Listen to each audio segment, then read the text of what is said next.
চার ধরনের পুরুষেরা কখনো জান্নাত পাবে না, তাদের জন্য জাহান্নাম ওয়াজিব হয়ে থাকবে। এক নম্বরে, যেই সমস্ত পুরুষেরা স্ত্রীদের হক আদায় করে না, স্ত্রীর উপরে জুলুম করে। ওই স্ত্রী যদি তাকে ক্ষমা না করে, আল্লাহ পাক বলেন আমি আল্লাহ তাকে ক্ষমা করি না, কিয়ামতের মাঠে আমি আল্লাহ পাক তাকে জান্নাত দিব না, তাকে ঠেকিয়ে রাখবো। ওই স্ত্রী ক্ষমা করবে না যতক্ষণ তাকে জান্নাতে ঢোকানো হবে না ততক্ষণ। বুকে হাত দিয়ে বলেন তো দেখি, কয়জন স্বামী বলতে পারবেন যে আমার স্ত্রী আমাকে ক্ষমা করবে, আমি তার উপরে জুলুম করি নাই, আমি জালিম নয়, আমি তার উপরে তার হকগুলো সঠিকভাবে আমি আদায় করি। দুই নম্বরে, ওই পুরুষদেরকে আল্লাহ পাক কখনোই ক্ষমা করবে না যেই পুরুষ মা বাবাকে ভাত দেয় না, মা বাবার হকগুলো আদায় করে না।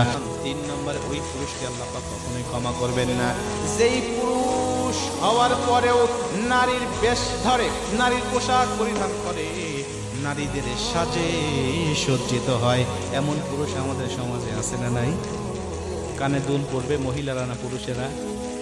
কি কানে দুল কারা পড়বে? অনেক পুরুষের কানেও দুল দেখা যায়, কথা বলেন ঠিক কিনা? হাতে চুড়ি পরবে মহিলারা, কিন্তু অনেক পুরুষের হাতে চুড়ি দেখা যায় কি যায় না? ব্যাস করে না, চুড়ি পরে না, ব্যাস করে। মুসলমান ভাইরা আমার শুনে নেন, আবার যদি কোনো মহিলা পুরুষের সাথে সজ্জিত হয়, আল্লাহ পাক তাদেরকেও জাহান্নামে দিবেন। শুধু জাহান্নামে নয়, আল্লাহ পাক নিজে লানত করেন তাদের উপরে, ফেরেশতারা লানত করেন তাদের উপরে। যারা পুরুষ হয়ে মেয়ের পোশাক পরিধান করে মেয়ের সাথে সজ্জিত হয়, অথবা যারা মেয়ে হয়ে পুরুষের সাথে সজ্জিত হয়, আমার আল্লাহ তাদেরকে কিয়ামতের মাঠে জাহান্নামে নিক্ষেপ করবে। জোরে বলেন নাউজুবিল্লাহ। মুসলমান ভাইরা আমার খুব মনোযোগ দিয়ে শুনে নেন, 4 নম্বরে, ওই সমস্ত পুরুষদেরকে আল্লাহ পাক কিয়ামতের মাঠে জাহান্নামের মধ্যে ঢুকাবেন। তাদের জন্য কোনো ক্ষমা হবে না।